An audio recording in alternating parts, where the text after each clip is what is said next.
नाज़रीन टंडो आदम रिपोर्ट करे पियो अब्दुल मोमिन। NPCIHA पारां 9 मई जे हवाले सां पाक फ़ौज जी हिमायत में टंडो आदम में रैली कढी वई।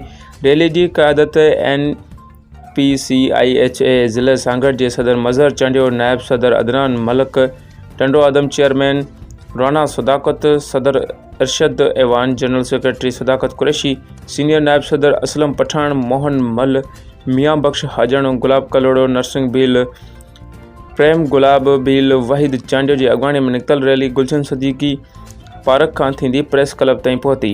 हिते रैली में शामिल टंडो आदम जे मुहिब वतन पाकिस्तान हथनि में पाकिस्तान जा परचम ऐं बैनर खणी वॾे अंग में शिरकत कई ऐं पाकिस्तान ज़िंदाबाद, पाक फ़ौज ज़िंदाबाद 9 मई जे शरपसंदनि जे ख़िलाफ़ सख़्त नारेबाज़ी कई।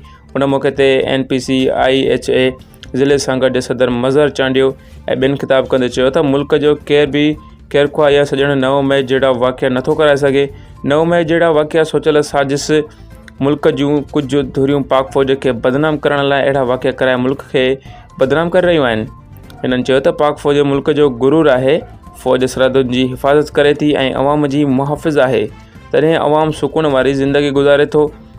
मज़हर चांडियो वधीक चयो त अॼु टंडो आदम में NPCIHA पारां पाक फ़ौज जी हिमायत में रैली कढी 9 मई जहिड़ियुनि बुज़दिलाना कारवायुनि जी मज़म्मत कई पई वञे।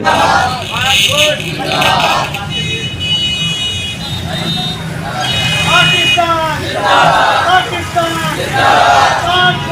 जिंदाबाद,